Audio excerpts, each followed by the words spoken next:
Okay, so good afternoon. This is Baguio City Public Library and welcome to the Reading Club. And we just like to explain something and introduce or speak more of how this Reading Club came to be. So actually this is a partnership between the Baguio City Public Library and Mr. Stephen Jang. So the public library will provide the space, the venue, for the reading club. And to speak more of the reading club, I would like to ask Mr. Stephen Jang to come and say something of what is the reading club, what is the purpose, and how many members have registered already. Mr. Jang, would you like to would you do the honor, please? Okay. Hello, everybody. Actually, the reading club purpose is we are more digging for the history of the Baguio. So everyone living in here, in citizen and students, and we need understanding of the city of the history, so we can more to love of the city, and also more love to the place of the where we are live, and more understanding dimension of the our place and life through the history. So this we are provide a very good speakers, so we can learn more, especially though we can questioning through the answer, so we can many interesting the area of the topic we can share each other. Thank you.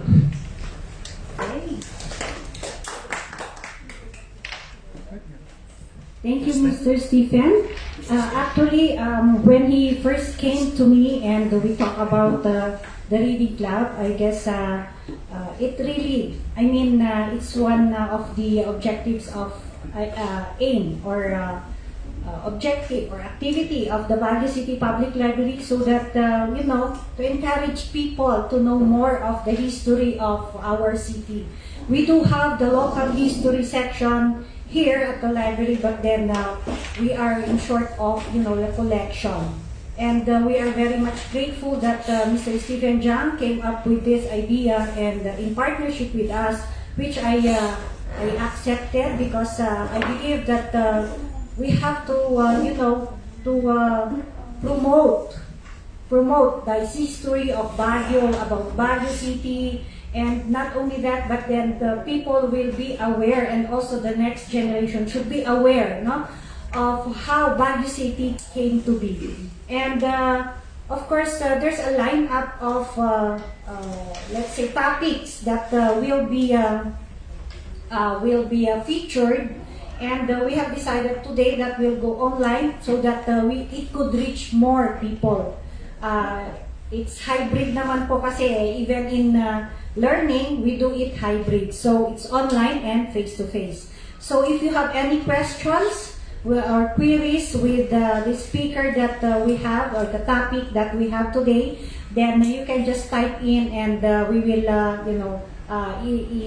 sasagutin po ng ating speaker. Right, ma'am? Okay, so of course, if there are also questions here, then ma'am will answer. But then there's a lineup of speakers that are coming up. That's why we would like to invite more, na sana mas marami pa ang pupunta dito. Anyway, it's free. We are not going to collect any registration, but this is free for the public. It's also awareness of how Baguio City came to be. So here we are in Baguio City, so it's a good learning. We discussed about Baguio City, and perhaps if you have any suggestions for improvement like that, then perhaps we can write it down, or take notes of those, and maybe we can lobby. The reading club can lobby these improvements or preservations that we want the city to be, right? Okay, so without further ado, our topic for today is regarding museum. That's why we have here Ma'am Gemma. So siguro mas magandang si Ma'am Gemma na lang ang mag-introduce ng kanyang sarili.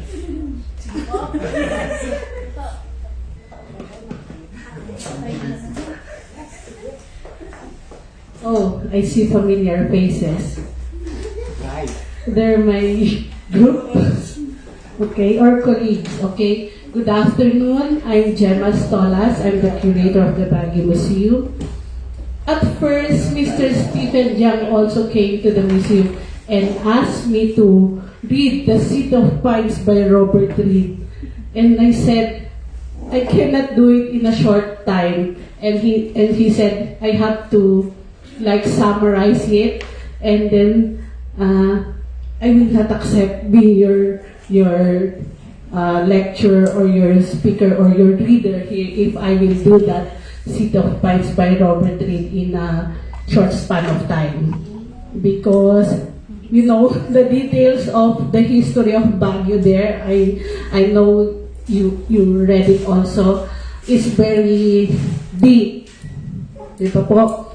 So, he came again a week ago to just give you a background on how we conceptualize the Baguio Museum. I mean, the Baguio Gallery itself.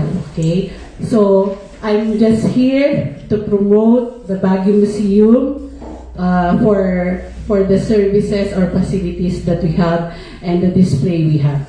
Thank you to Mr. Stephen Jang for inviting me here to learn with you also and share with you about the museum. Thank you to Baguio City Library. This is a good venue for this, and we also hope that you will invite us again to be part of your reading. So I'm a bit easy. At least I don't need to memorize all this. This is a so-called reading, so allow me to read, okay? But not thoroughly naman. I will just read it through because the history of Baguio is very detailed. So in order to avoid misunderstanding, so allow me to read it later. Okay. The Baguio Museum conceptualized the third floor. Okay. First, Baguio Museum was started 1975. The Baguio Museum was in that building, Department of Tourism compound, and then when the earthquake came, they moved to other places. Okay, they moved to Camp John Hay, and then when they're in Camp John Hay, so Baguio Museum is earning that much because Camp John Hay is one of the tourist attractions in Baguio, and so people will go there, and then napapasama po yung Baguio Museum. And then when Camp John Hay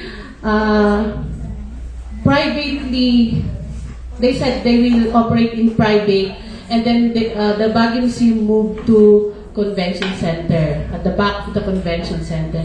And for that time, so they stayed there. It's like a cramped area, and museum is not that good or not presentable. But then tourists are also going in. And then finally, we transferred to the original place, which is at Department of Tourism. Baguio Museum is a non-profit organization. That's why we only have entrance fee in order to maintain the museum, and we get grants from the different institutions. That's how Baguio Museum lives. Okay.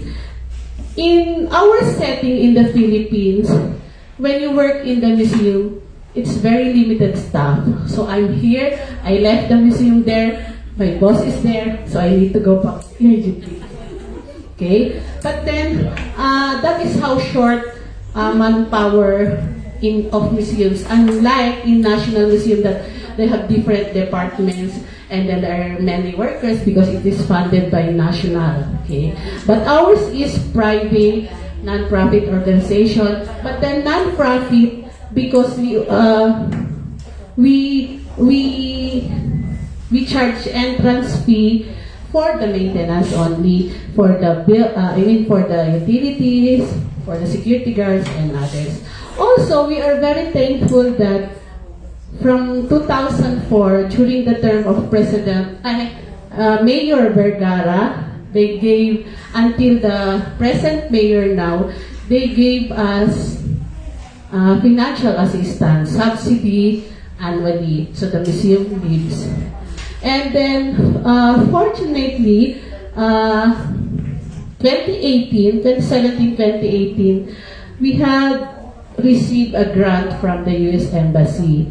So that's where the museum was refurbished, or enhanced, okay, and renovated. So that's it. So all the things that you will see inside the museum, arranged and refurbished, enhanced, were from the fund given by the U.S. Ambassador's Fund for Cultural Preservation. So I'm asking others, please come and visit Baguio Museum for you to see the changes, okay? We have undergone facelift of Baguio Museum, so new facilities, new arrangement of displays, okay?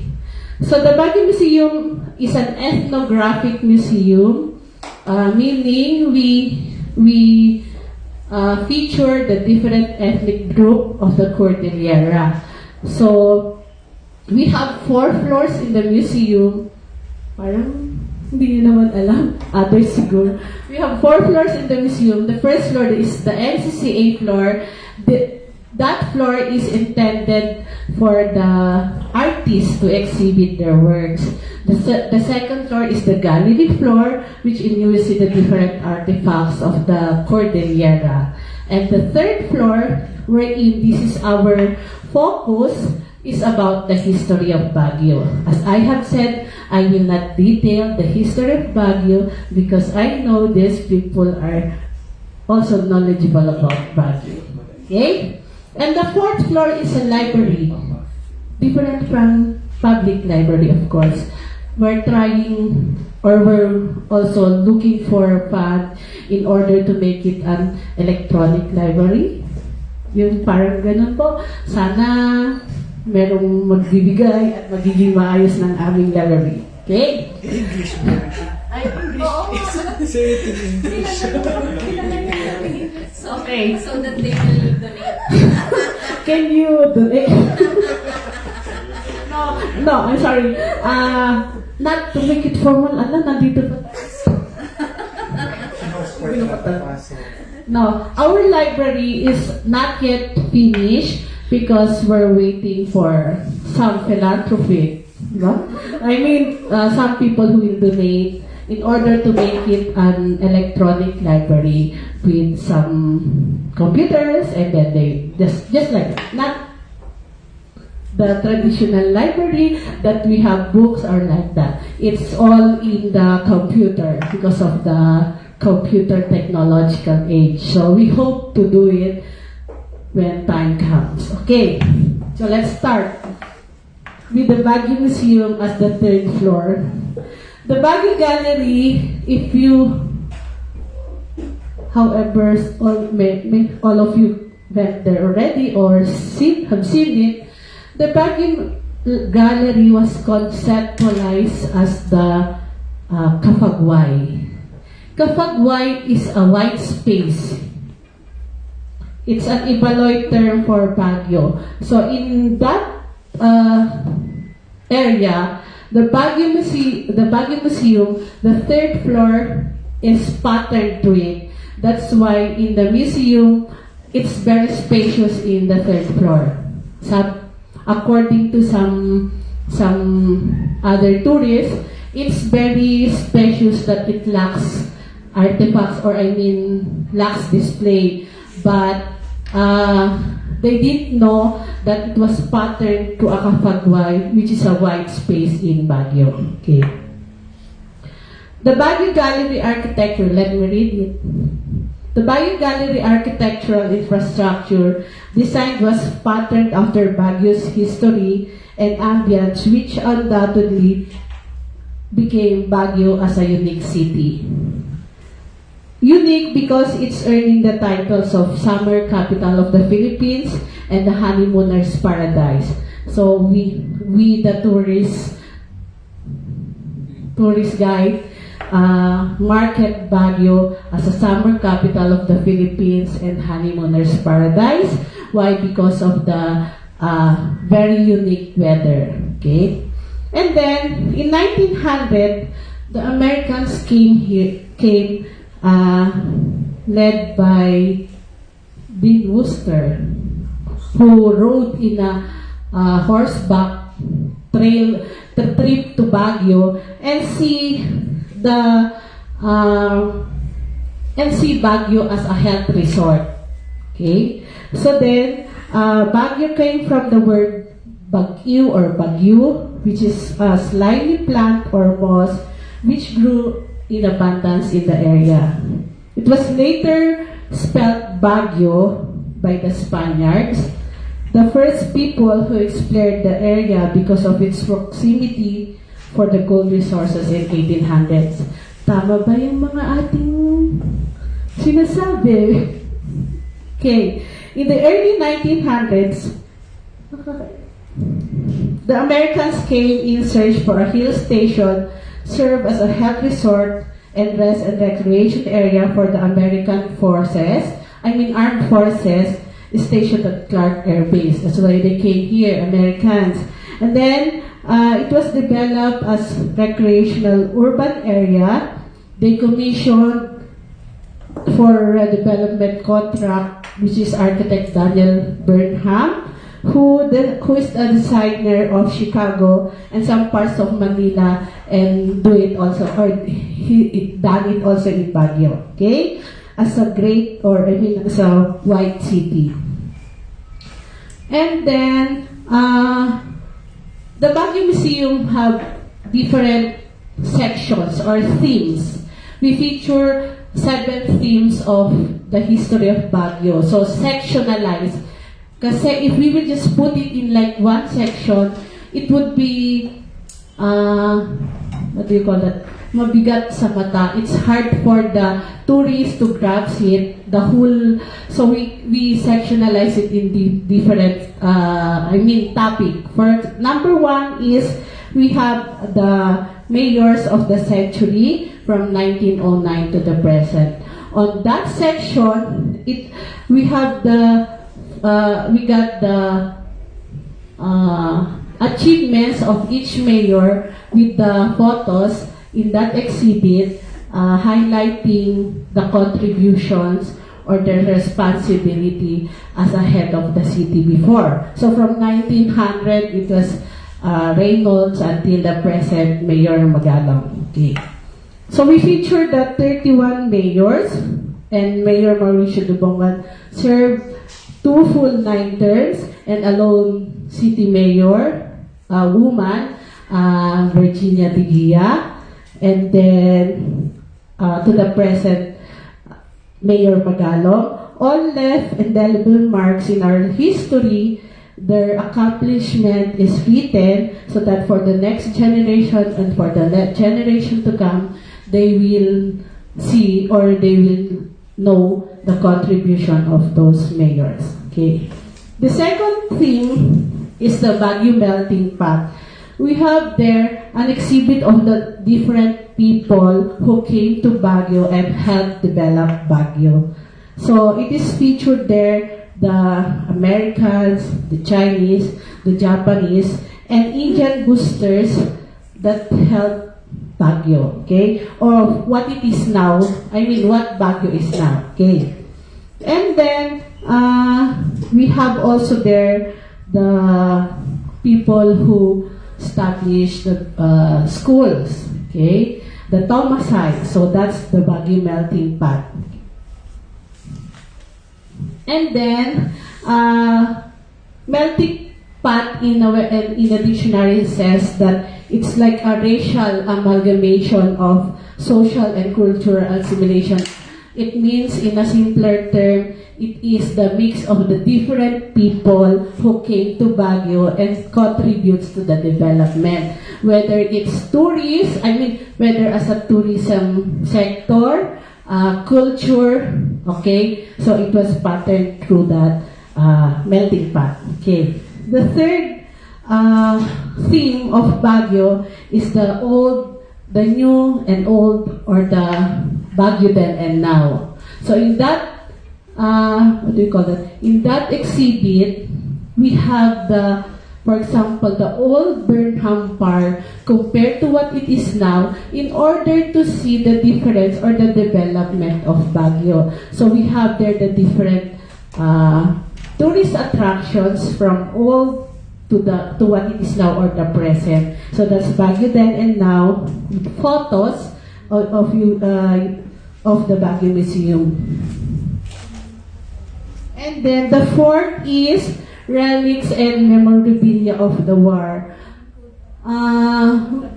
War happens here during the Japanese occupation, and then the American came, and then they surrendered Yamashita in Ifugao, and then the Kapchan-Hei was the armed forces, resources of the armed forces. So then the liberation of Baguio were done, so the ruins are there, but then Baguio stand until what it is now today, okay? And then the fifth exhibit or theme of the Baguio Museum is the health resort. This is where the Americans came and developed Baguio as a health resort, and in this exhibit, it highlighted the different, the people, the American who came and developed Baguio. To mention few are the American mayors, Reynolds and Williams, Dean Worcester, who discovered Baguio, and then Cameron Forbes, who is the father of Baguio. He has given the responsibility of building Baguio into a city. And then Colonel Lyman Cannon Road, who built Cannon Road, Baguio Cannon Road, Benguet Road as Baguio Road. Baguio Road, Benguet Road siya, but it's Cannon Road, okay? And it was named, and then Daniel Burnham was known for putting up the map of the city. So all these people, American people, helped develop Baguio. And if you will notice, all their names, all those tourist attractions were named after him. Some are Look Right, because Wright Park, so there are others, okay? And then we have the early history of Baguio. This is done by Miss Erdine Alcantara. So the museum got her in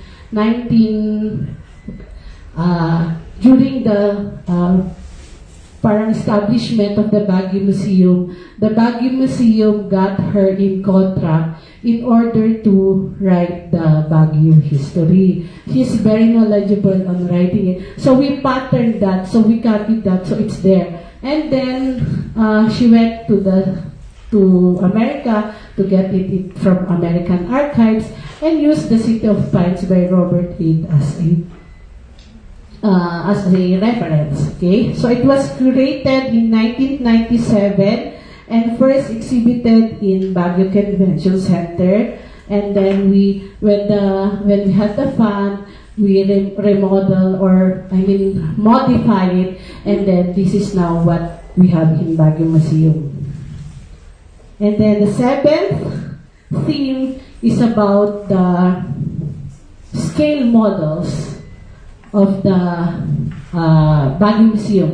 We have 3 scale models there, which are done by the University's Architecture Department, University of Baguio, St. Louis University, University of the Cordilleras. They donated it there, and then they did 1909, 1928, and the 2009, which is 100 years from Baguio. So if you will see it in the museum, you will see the changes, or the development of each of that scale model. And then they developed the axis. In this axis, if you will see it there, the map is pointing from one section and then directly to City Hall. So there's an axis, meaning there's parang na-calculate, there's a 45 degrees measurement that it leads to City Hall. Okay? And then last is we have the surrender of the Yamashita wood carving done by the renowned Ernesto Dulang. So you will see the photos there. If you've been to Ambassador's residence, there's a painting of Yamashita surrender, and then Manong Ernesto did it in wood carving. This is in September 3, 1945 when Yamashita surrendered. I mean, when they signed the surrender of Yamashita. Okay? So that's all for the Baguio Museum. That's our display. So please come and visit Baguio Museum in order for you to immerse yourself and learn the history of Baguio. Thank you, and thank you for inviting me again to share with you and learn with you the history of Baguio.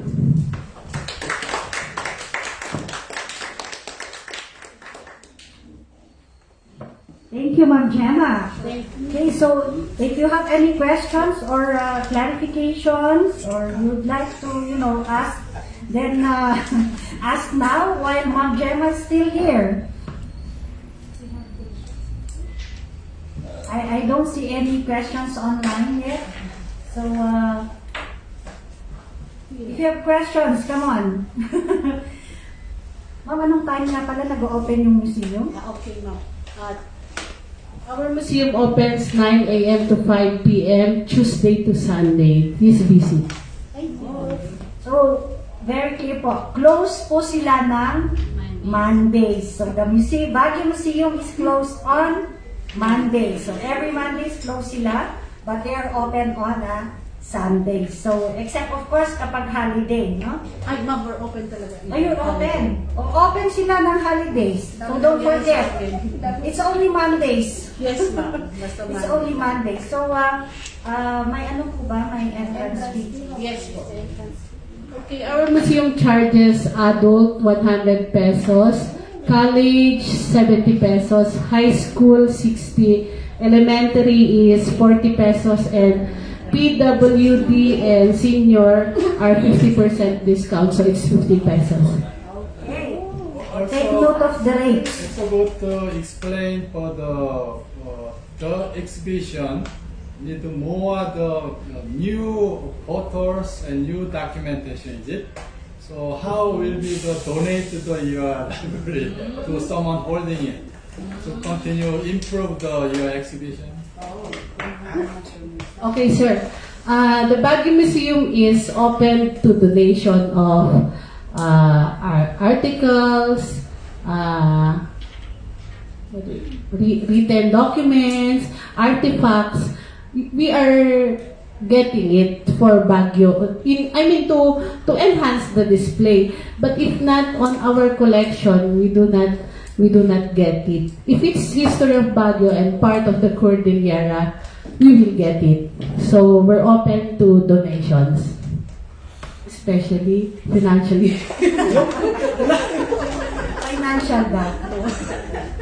Yes. Average, how many in a month? How many the entrance people?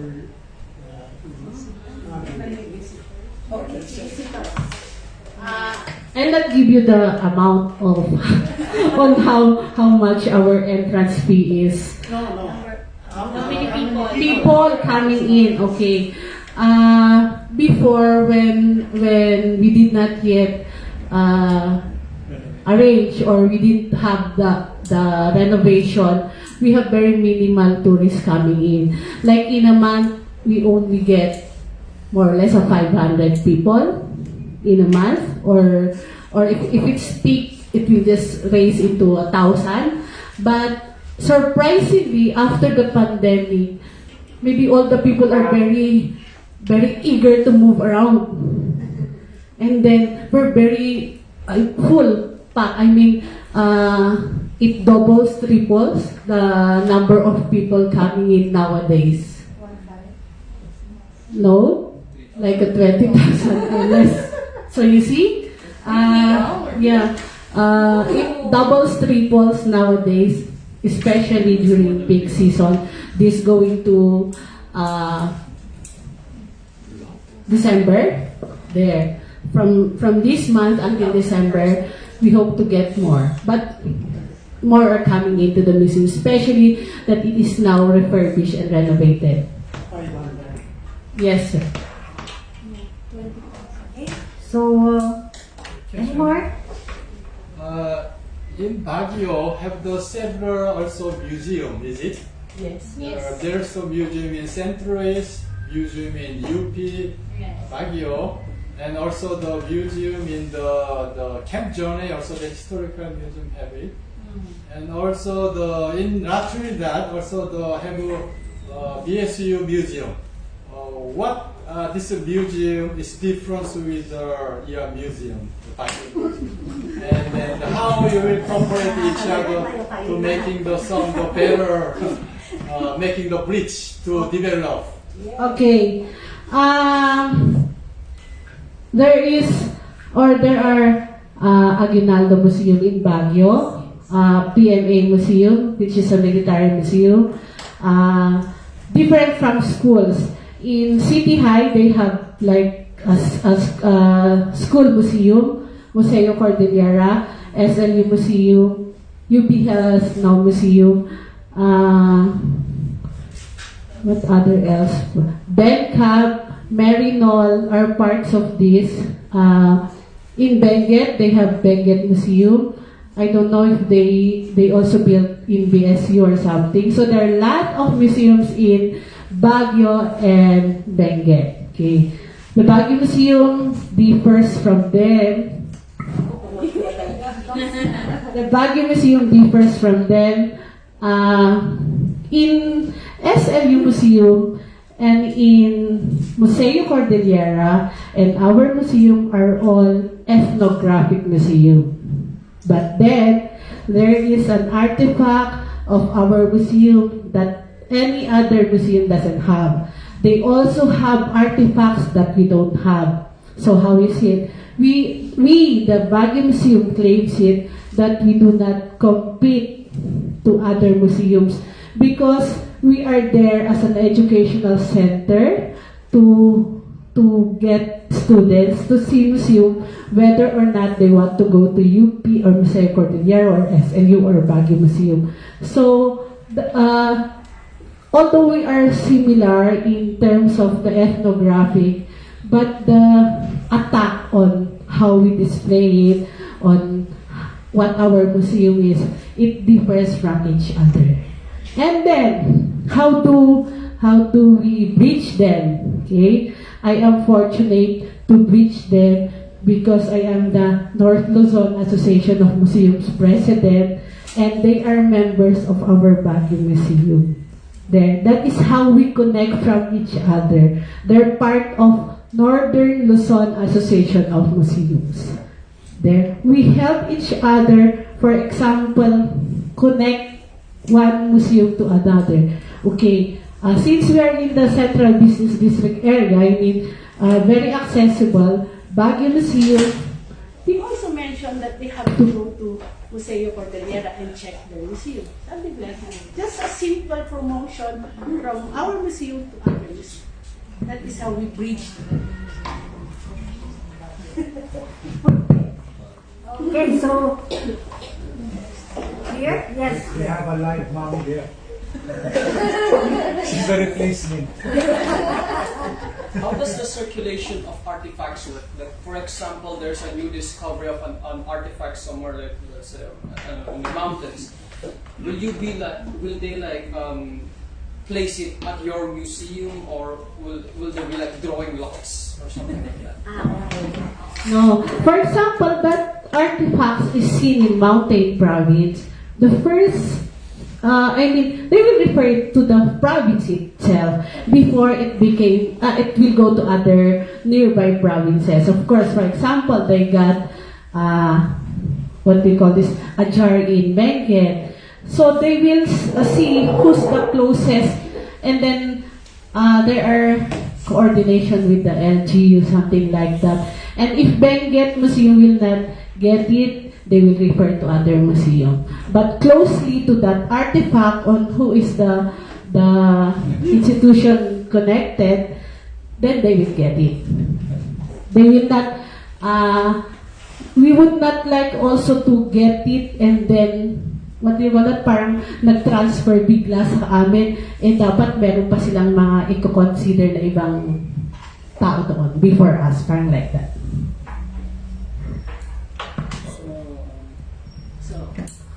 I had a question, I forgot. Is there a specific guide station there? Sure. What if there was too much people? How will you? Okay, that's what as I had told you, museum workers are very limited. Okay, for example, our Baguio Museum, I'm the only one who can guide. Kasi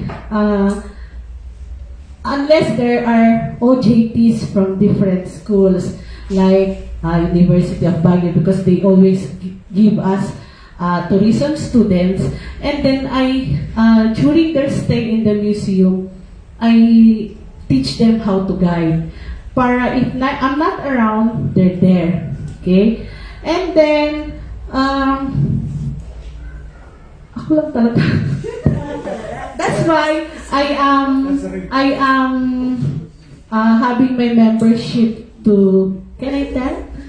To your this group, para if I have that much visitor, I can also ask them na parang, pwede ba, because may ganito tayong bisita, I can ask them to come. Pero, not that monetary. Dito na naman tayo. Kasi nga sabi ko, we're not that, I mean, monetarily, museum is not, they don't have that high monetary or income. Okay, that's it. And then, you can be a guide. I will teach you.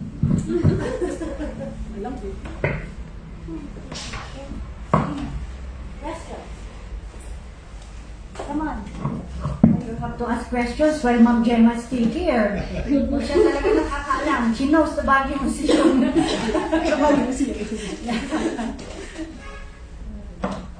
Yes. Was the architecture also made by Daniel Burnham? The Baguio Museum? I know. No. Was the It was during Architect Stepona there. He is the architect of the city of Baguio before. And then, since we're in the Cordillera, it's all patterned in like a nipahat. I mean, their houses. That's why the structure is like that.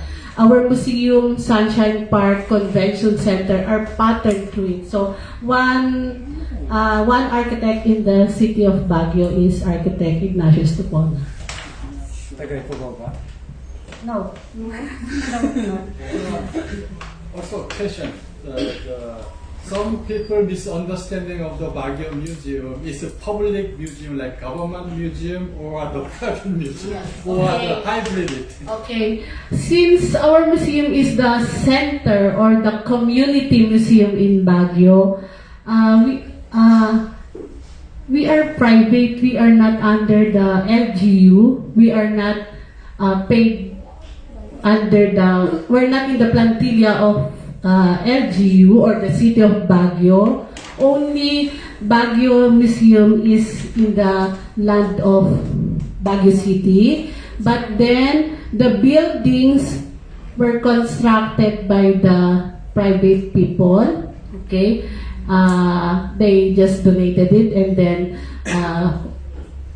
give it to the board of trustees. So Baguio Museum is a private foundation. Privately owned by the Board of Trustees.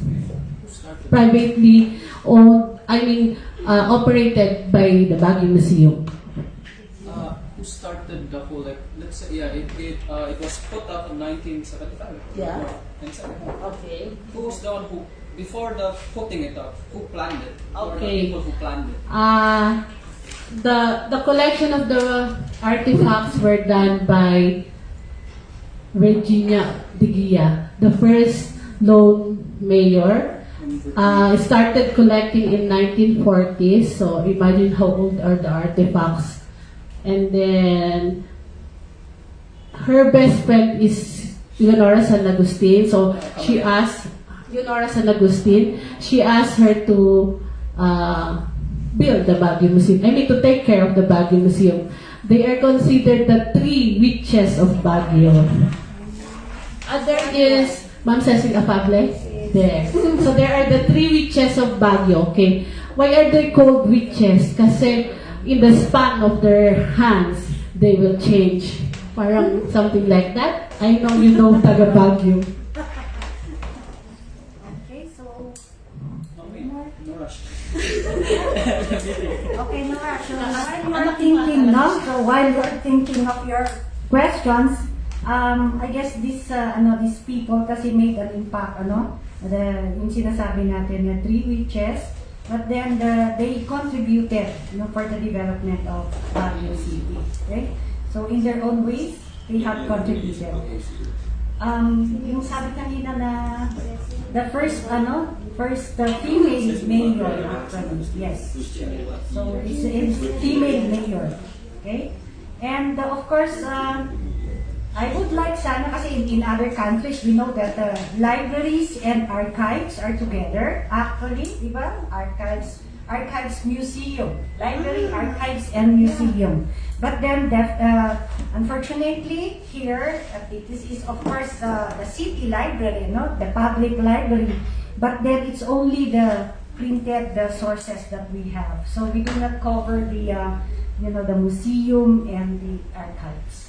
But then, of course, with the collection, we consider already that we might have archives collection also here regarding Baguio City, but then not that extensive. That's why I was also, curious. You mentioned a while back that you have a library at Yes, the ma'am, we museum. will put up a library, but it's for Cordillera only, not as extensive. Yeah, I understand kasi nabanggit mo naman kanina. If it's not within your, you will not accept. Okay, so let's say yung mga printed ninyo na resources. Do you have now collections? Printing. Printed. I mean the library. And we have books of Cordillera and Baguio. Ma'am, we have books of Cordilleras and Baguio. I think Ma'am San Agustin bought it at, most of them are from UP, University of the Philippines, kasi they have Cordillera Study Center. I remember, as you said nga, Ma'am, library and Baguio Museum should be in one building. Before, originally they want that area the original area in Department of Tourism. That upper building is museum and then is the library downstairs. But I don't know what happened. I do not know also. Okay. So, but mostly, it's like that, museum and library, because they go together. Pero since you are more on the printed, ours is artifacts, so maybe that's why it's separated. Actually, it should not separate because you have the artifacts and we have the article. Yes. Tama. That's it. That should be the same. You have the artifacts, we have the article, or the resources that would describe or discuss regarding these artifacts. So that's how are we. But then I do not know. Why is it? I did Yeah, so it was not started before, but then maybe for now that Anyway. awareness, then maybe we can do a partnership. Yes, ma'am. Diba? We can do a partnership. So that, Yeah, we would love that. yeah, so that our local history section will also, grow in collection. Yes. Yes. So that we can pinpoint, okay, if you want to read more regarding this artifact, then maybe you can proceed to the local history of the Baguio City Public Library. Right? Yes, ma'am. Second floor. We have we have a section at the second floor. It's the local history section, but then it's mixed up. And we also have resources regarding the Cordillera. But then the plan is, we should have a section specifically for Baguio City. Anything, let's say the write-ups or, we also place there yung works ng mga Baguio people. We have authors here in Baguio and they have their works. That's why we have to separate this. And of course, there's also a plan for a Cariana section. It's about the Cordillera. So we have to separate Baguio City from, it's not separating actually, but then we would like also to feature Baguio City because we are a public library. Yes, and this is Baguio City. There are a lot of people coming here to know more of Baguio City. Then, right, we have to feature, like, just like you, di ba, sa museum, they have the artifacts. You should have the articles. Yes, that's it. Also, personal questioning. Yes. Regarding for the why you became the museum curator, Oh. and then what can you say to the future want to be curators to giving to some hope message to them? Okay, I am a tourism graduate student. I had my OJT, I mean on-the-job training at Baguio Museum in Convention Center. I will not let you know the dates, I mean the years. So, when I was a tourism graduate, Mrs. San Agustin taught me how to like tour like that. She gave me a script and then read it, and then from time to time we tour stories. That's it. I was there 1999 up to 2009. 1999 to until now, so 22 years working at Baguio Museum. Wow, 22 years. Katagal, no? That long. If I remember it right, you came here to research, right? Yes, sir. Okay, so I remember you actually. Yes, ma'am. You came here to research. I'm wanted. Yes. I remember you because I was the one who assisted you. Yes, ma'am. See? Connected talaga kami. You look younger, ma'am. Sino? You look younger. Mukhang overload si Gemma doon.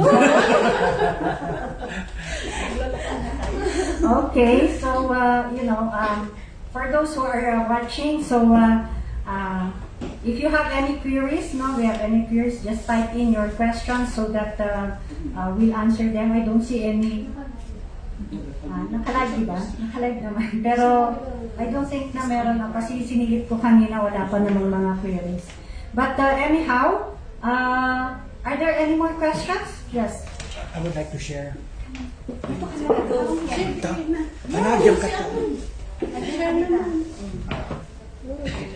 Hello, Gemma. May isip besides you.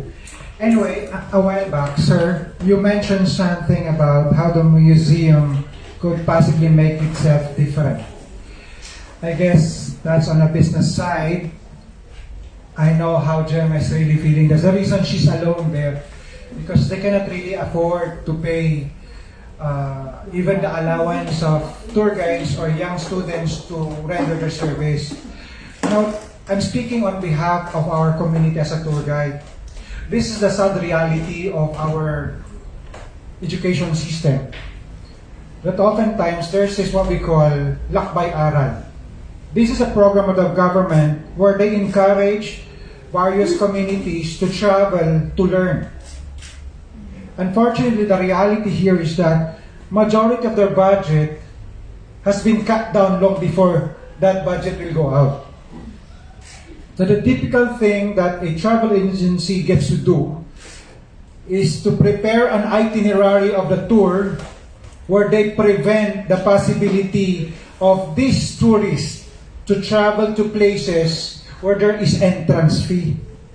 This is the reason the lakbay aral fails.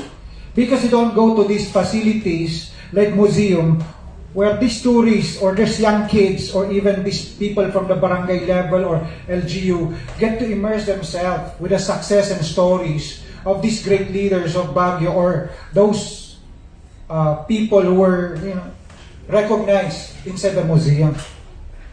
As a tour guide, oftentimes we encounter scenarios wherein this tour operator and travel agency decline us from encouraging them to enter museum because of the entrance fee. But oftentimes, the only way for us to renegotiate with this is our strategy as tour guide to support them as well. We tell them to go to a souvenir shop where they give us percentage. And then we tell them that this percentage will be their discount to enter a museum.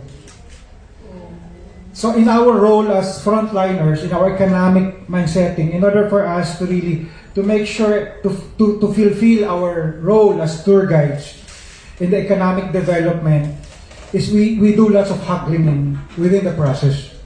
But if there's one thing that's really missing, especially in her role, is her place is full of artifacts that has been collected by her boss before, who happens to be my boss also in the past.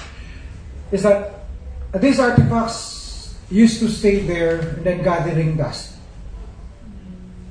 We're so fortunate that the museum was recently rehabilitated. But a while back, it rings the bell when you were asking a while back about how the museum could possibly be improved.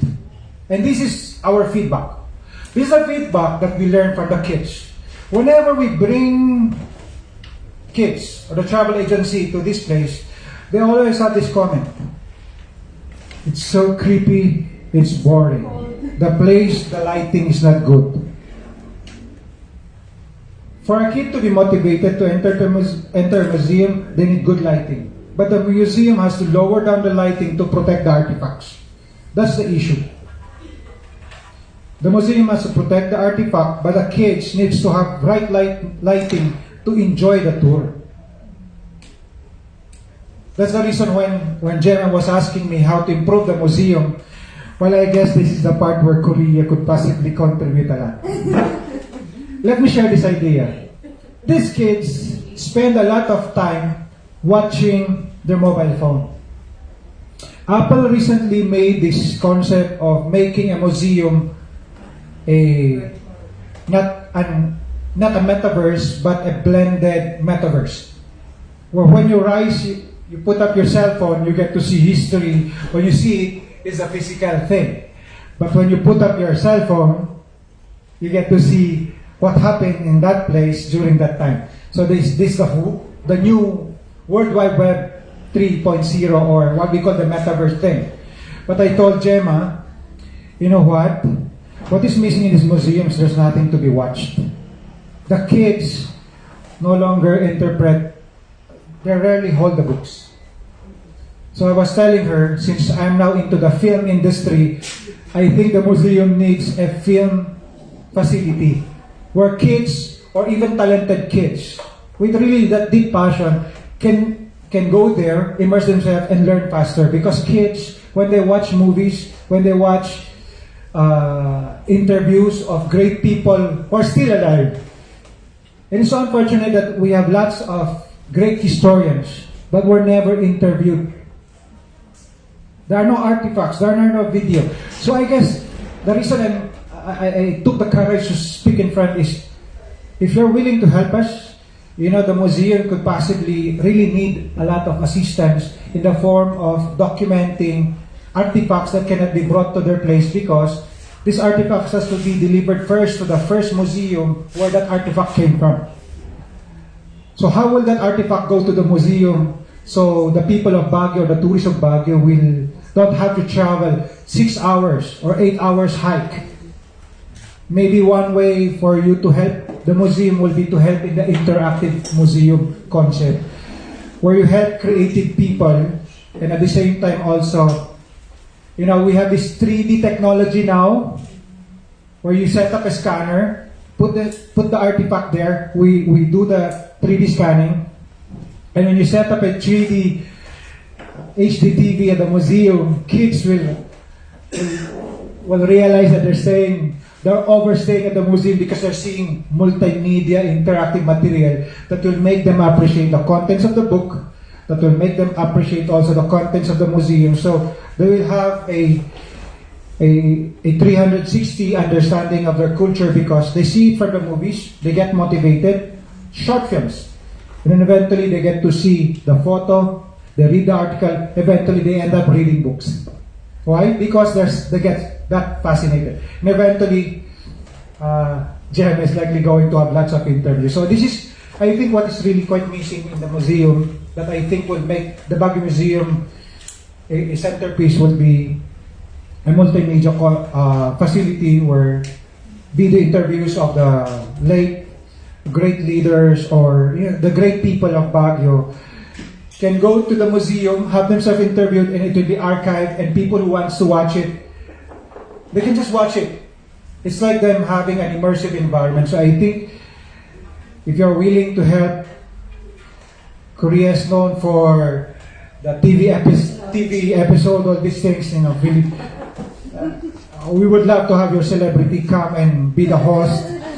And then if you can invite them, that will help bring more tourists, that will help more bring people go to the museum. And that's interesting. So that's something in relation to we're so fascinated that you outside of our community is very much willing to help us. And I'm sure our mentors who've gone there already would love us speaking in front of you and then lobbying for the possibility of bringing our young generation of kids to the museum and then immerse themselves with our culture. This is something that we dream of, that we're so fortunate to have encountered them, our mentors. And we would love to share this opportunity that at least even through multimedia, they'll be more motivated to be proud of their culture. So I guess this is quite a big partnership, and surely we can always conduct workshops in partnership with your community, and surely Gemma will appreciate that moment that there will be such an improvement in the museum. So our young kids will be more motivated. Surely that 50 pesos entrance will be nothing if there's something more immersive to experience at the museum. So I hope I'm able to clarify some thoughts of Gemma that she rarely speaks about. But I'm sure it will make her job easier because the kids don't have to talk to her but just immerse themselves with the multimedia where they were born. The kids are now born with keyboard and mouse. Unlike our time, it's different. So we hope that you can help Gemma on that process and then help also the creative community create those immersive materials that will eventually help us preserve Baguio. Not just through stories, but through something really tangible. Maybe more great artists like 3D artists or graphic artists will find a refuge there, then stay there and contribute in the process of restructuring the museum in a way that this is adaptable to the times of the century. So, so the library and the museum will not be obsolete. At least it will always be recognized by the kids. They are our future, by the way. Yes. Thank you. Yes, it is true that not only our museums, but most of the museums are like boring or what. But in technology, we are very behind. Yes. We're trying also to have visuals like TV showcase, flat screen showcasing how the mummification is done, how Baguio. So in our books also, there's comments that we should have visual or something like that. It is true that Baguio Museum lacks on it. So as we go on, we try and hope to find, to fund those kinds of projects. Well said, Ma'am Gemma. And of course, our sir, what's your name again, sir? Clint. Clint. Okay, so well said. Actually, we have to embrace technology to improve the services. So just like here in the library, you have to embrace also technology in order for us, to move forward and be able to adapt kung ano yung needs. What are the needs, the present needs now of the users, okay? So for the community. But we cannot go around without those books. Then, Yes, yes. Talagang traditionally, we have this and then compared to technological something. Kasi if it's technology only, how? I'm sorry, but I also disagree with, a paperless society. Yes. We will not have a paperless society. I'm sorry for those who will, but then Books that's is my books. opinion. Not because I am a librarian, but then I embrace also technology. But that will enhance the services that we will offer to the community. But then when we say that, a paperless society, no, I disagree. Yes. Books are books, and then technology is only you just click it and then there's this information. But before that, there's books. So we cannot go away with those without those things. Yeah. Only it makes easier for students or all of us to just access it or something. It's only an additional thing to showcase. But then books are still there. True that we cannot go away with those and not paperless. Okay, so the call a while back is to to help our Baguio Museum in terms of the media, no? Yung Interactive. virtual interactive. Maybe we can also tap also the students, no? Kasi may course naman na ngayon na on on computer programming, or maybe they can design. Meron din. It's not only the programming kasi sa sa computer sa IT, I guess. So maybe they can also or other courses that can do yung interactive na videos or what. Mascom and DevCom.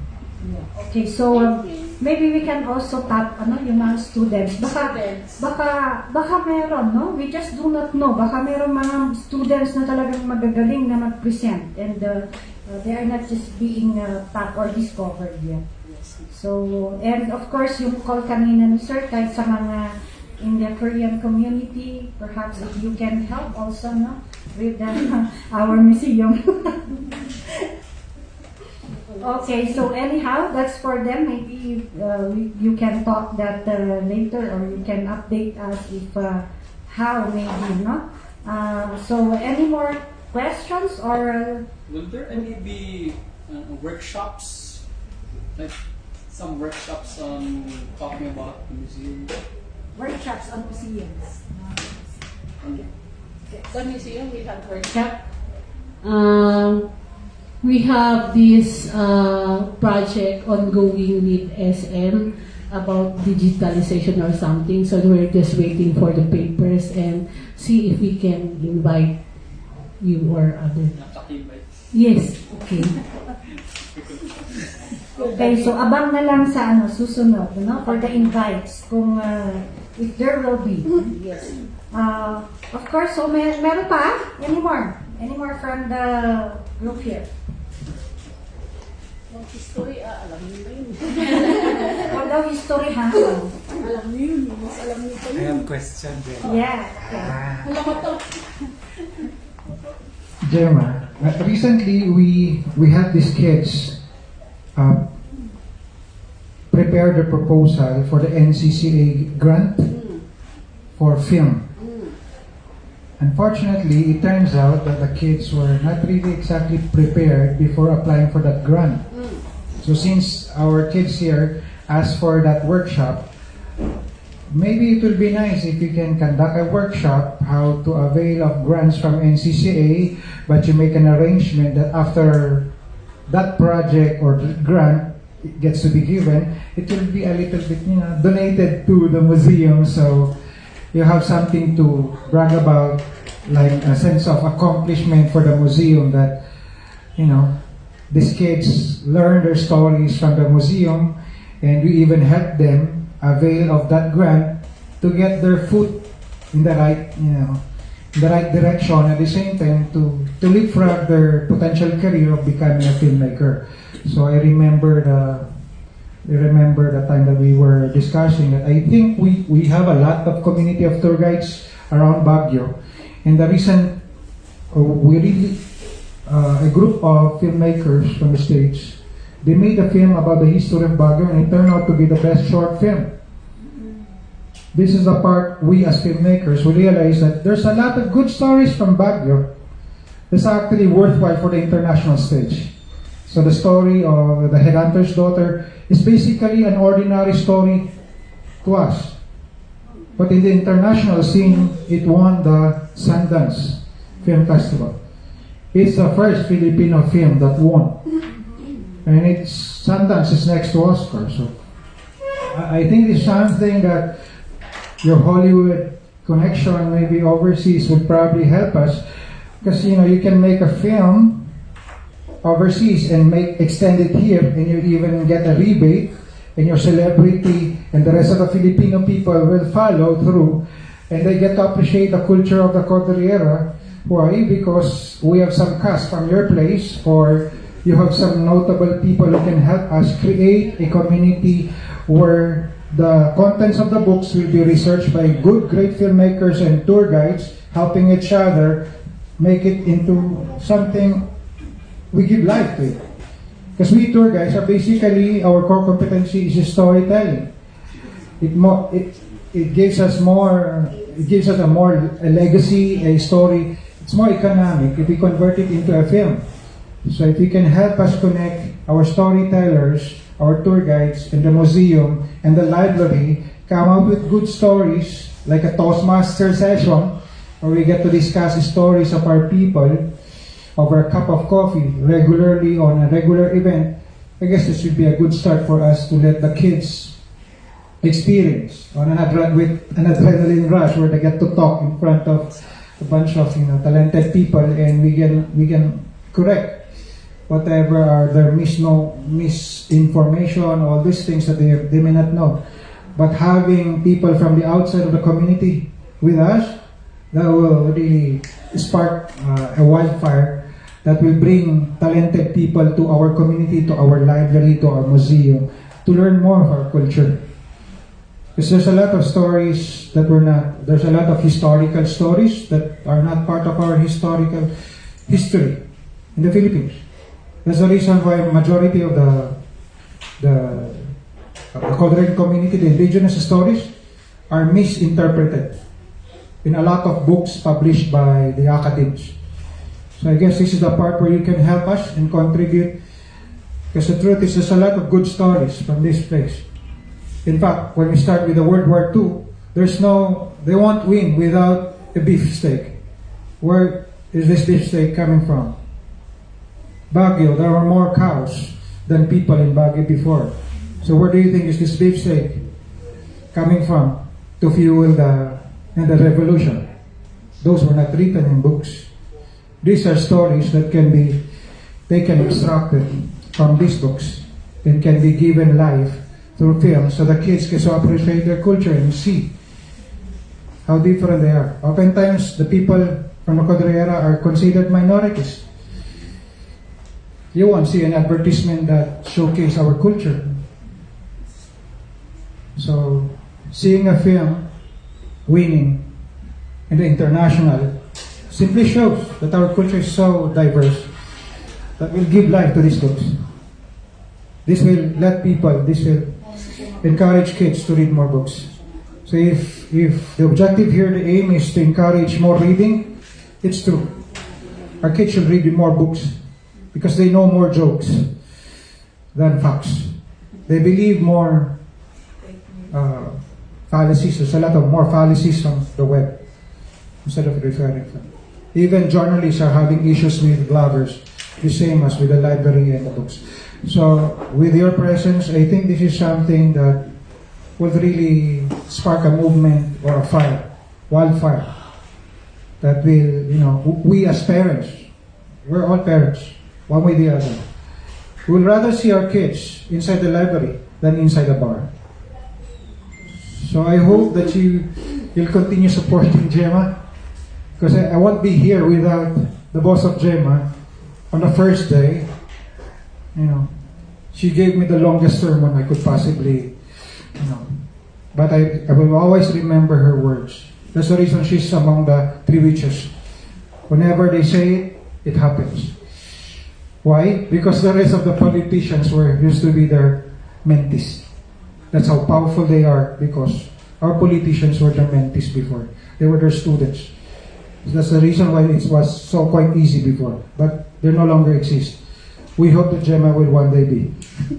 So with your help.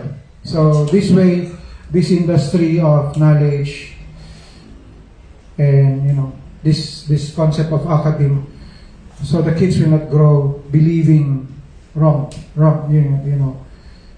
false things. They will believe what is right.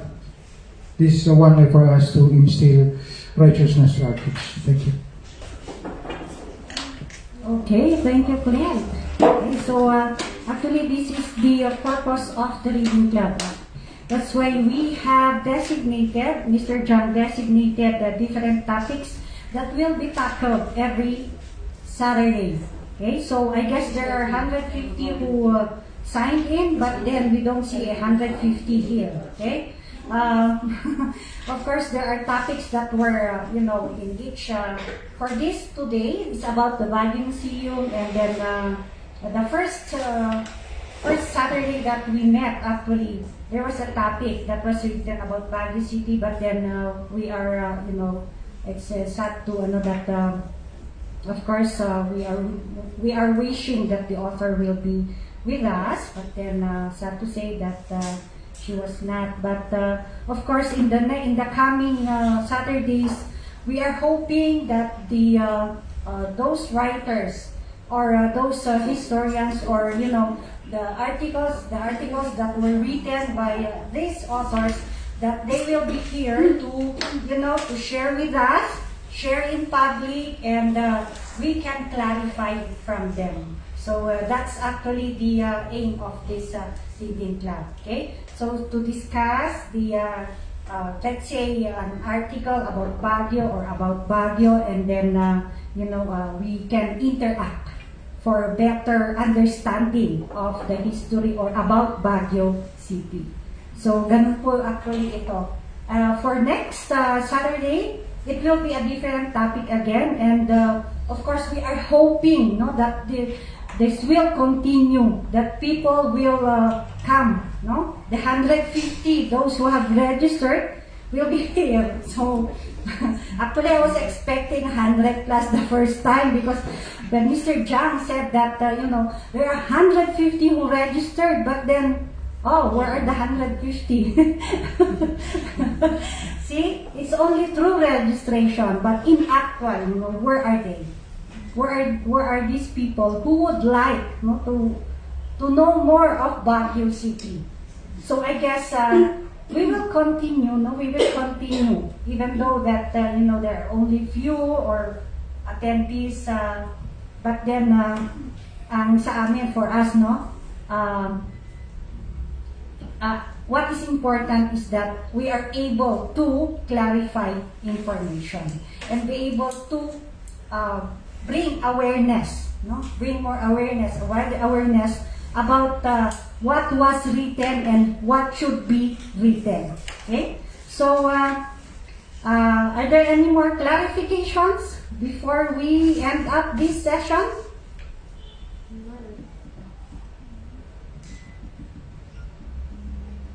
Any more? Any more questions about the Baguio Museum? Pag na daw yung history, kasi alam nyo na daw, sinabi nyo. Alam nyo na daw. Okay. Okay, so, wala na po? Wala na? Walang naka-online? Walang naka-check sa online? Yes, sir. Yeah, I'm curious about our guest, Mr. Jang, and our visitors today. Yes. Are they from the government or from the private sector of Korea? And what are they? Are they from the academy or from the research field? What the background of? I guess it would be better Are they if researchers? if Mr. Zhang himself will be able to Yeah. tell I'd more like to know about himself. yeah. Since actually he is the proponent, he is no, this is his idea of coming up a reading club here, and he came to me, and I guess I said, yes, why not? We can do that. We can do partnership. So this afternoon we are coming up with a reading club.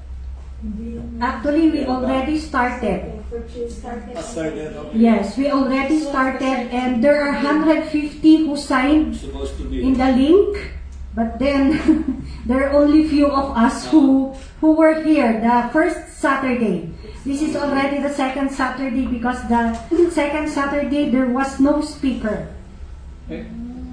Yeah. So my other question is, have they been to Baguio already, or have they been here for a long time, or is it their first time, or have they started their? Yeah, Mr. Zhang, please. Mr. Zhang. Mr. Zhang, you Yeah, have I'm just to curious about that. please come here. Have you been to Baguio during the past, or have you been here Sir, for a sir, long please time come here. already, or is it your first time to get together with a group like this? Or- Yes, first time. First Okay. time. I will little bit explain some background. Mhm. Actually, this is kind of the Baguio counselor. The purpose.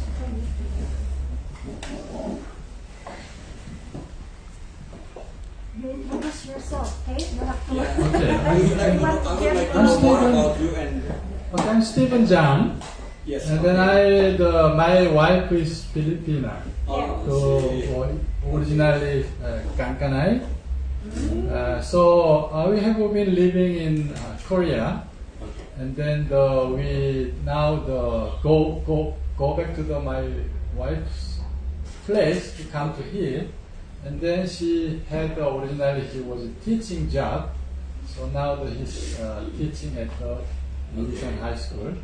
So I have been 3 years already past here. Okay. And then at least I'm living here, so I have to a little bit look around to understanding what is the Baguio is. So curious about the history of the Baguio. Okay. To starting to digging and then the search for it and then oculate it. But suddenly I saw the newspaper, on the digital newspaper. There's some the Baguio history, council, something history project, Baguio history project for the counselor, Gayabas, this is the project. Okay. So already approved from the city government. So how will be developed this kind of the things to more understanding and then academically and popularly. First of all, academy has to develop, and second one, I have to implement and to popularize to more understanding all the citizen or the students or next generation. So I'm doing the searching timing. Actually, what I expected, many already have been searching for the Baguio history. I thought, but was wrong.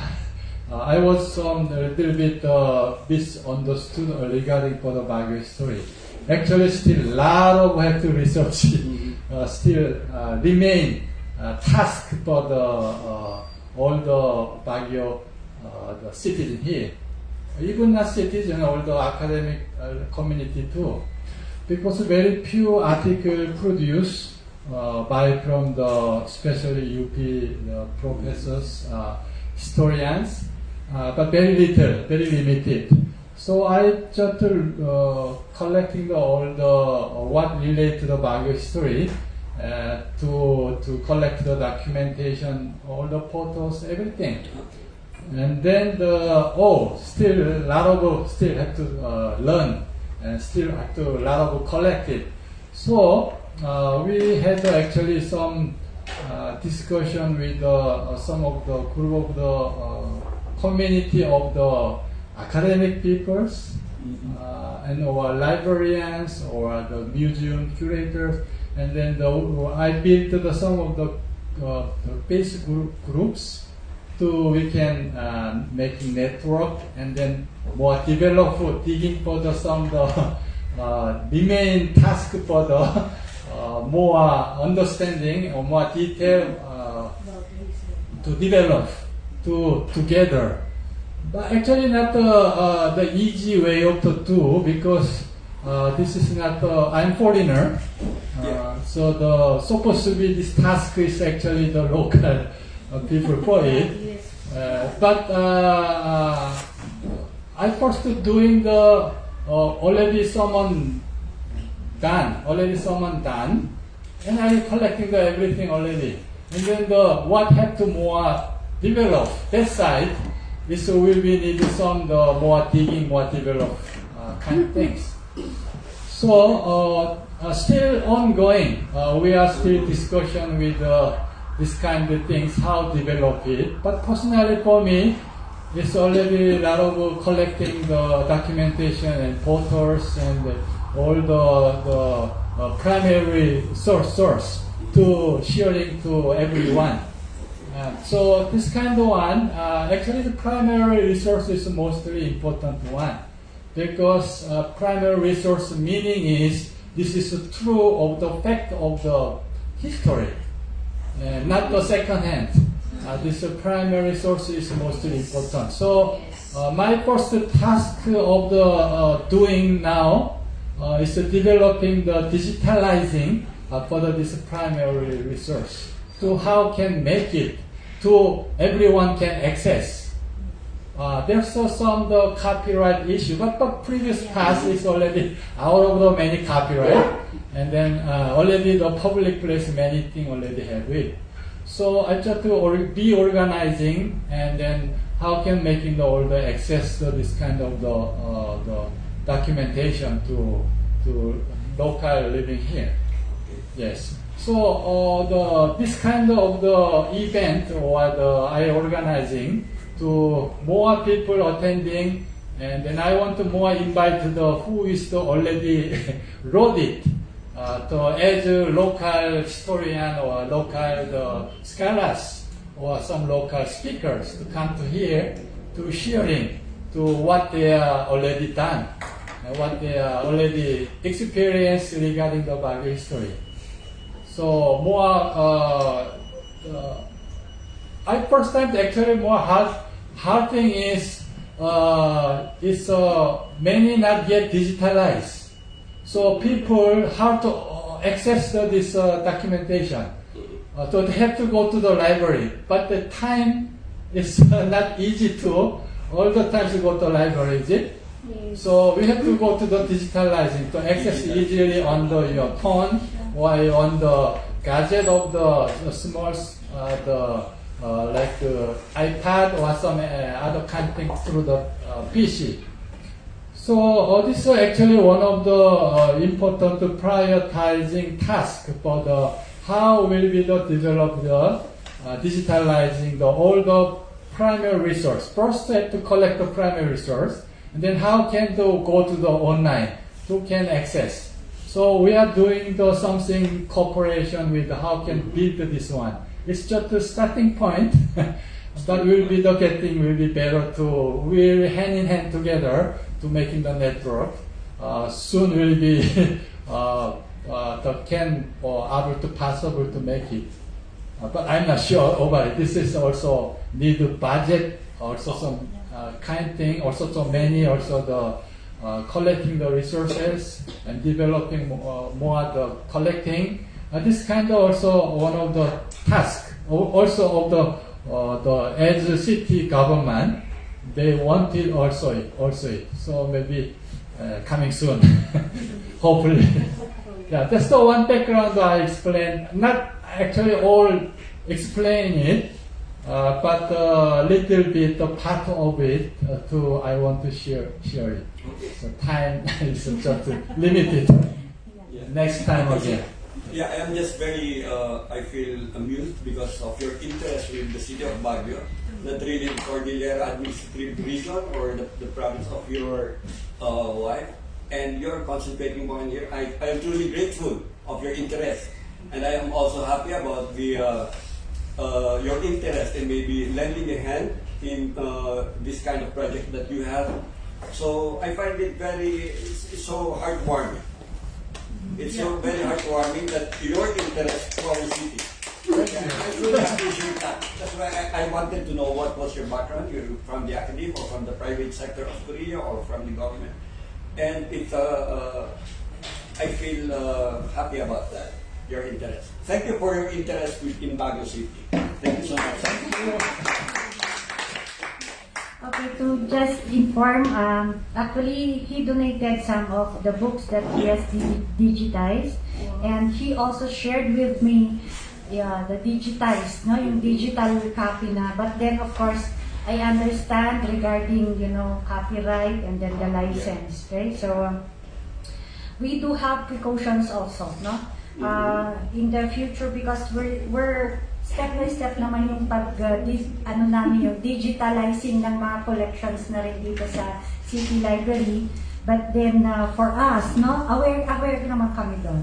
We have the law, and of course we don't want to, break her. Na we would broke the law regarding that. That's why if it's for, educational purpose, the research, then why not? We can provide.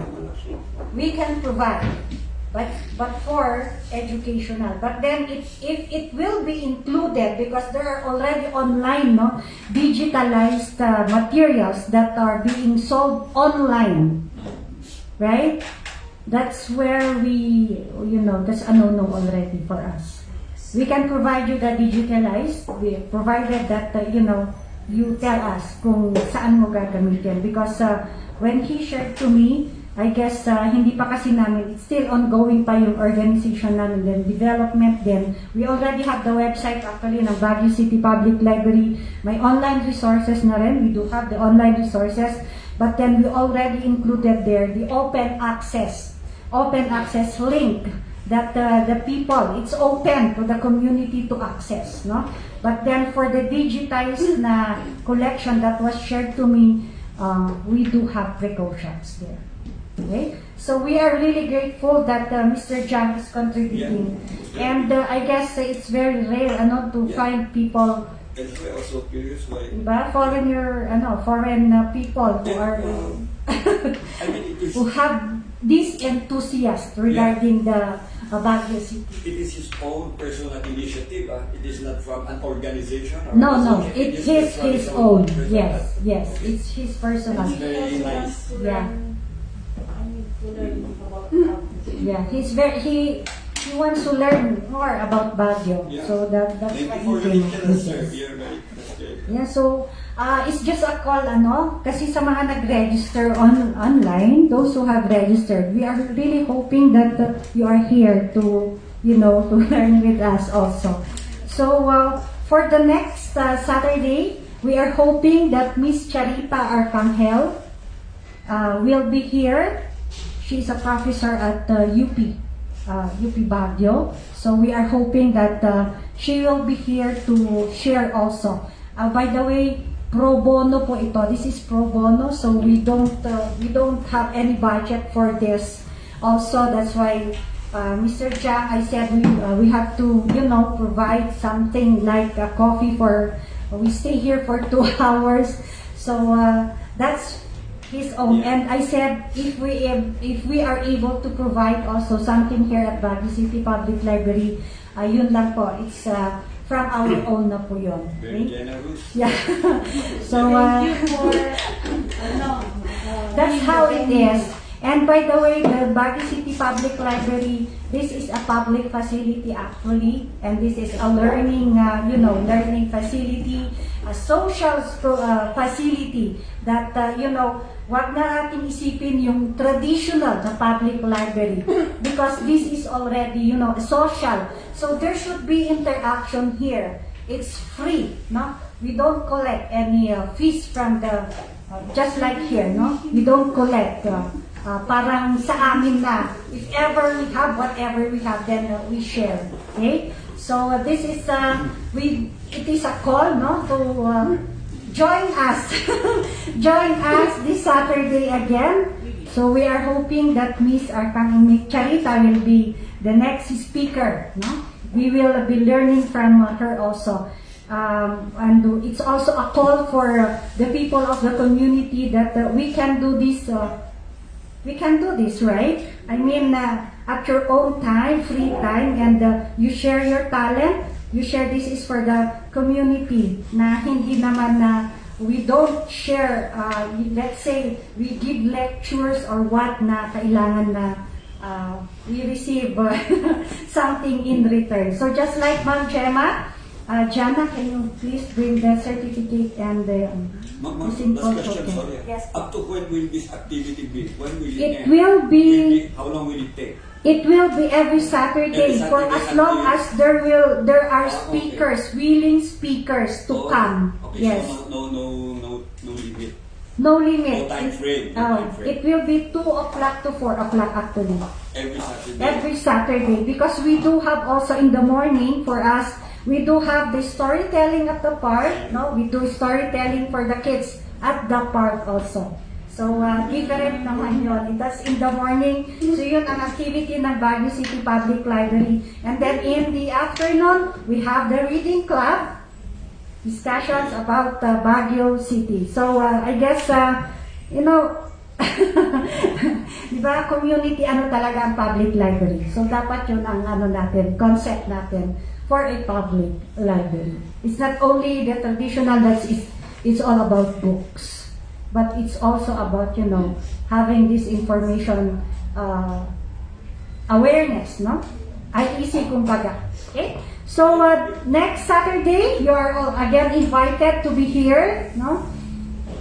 Hopefully, more will come and we spread the awareness regarding this reading club. Okay? So, okay. So, we do have can we call Ma'am Gemma here, please? Okay, so the certificate of appreciation for Ma'am Gemma Estolas for sharing her valuable knowledge as a guest speaker during the Baguio History Exhibition Forum held in Baguio City Public Library today, October 15, 2022. Okay? And of course, meron kaming simple token lang sa kanya. Actually, simple lang talaga kasi ano. Yes. Actually, kung talagang papakita ko yung laman nito, it's Milo na binigay din sa amin, no? Binigay din sa amin for us to give. Pa-freebie namin actually, this is pa-freebie namin sa mga kids sa ano. And of course, merong mug. The mug na ano. Ganyan lang po kami na ano. That's how, yun lang po ang kaya ng Baguio City Public Library. We're not here to, sabi niyo na po pro bono, we're not here to expect anything. Yeah, so thank you very much. Ma'am, thank you for the opportunity of sharing my knowledge. And thank you. Thank you. Okay, so for this Saturday, it's an invitation to all. Be here again or watch us live, and then you can post your queries also. Okay, so for those who are here, thank you very much for being here. And hopefully na tuloy-tuloy ito, no? This will continue. Okay, so thank you very much and I'll see you again. Yes, ma'am. Thank you so much. Okay, Coffee time. Thank you, ma'am.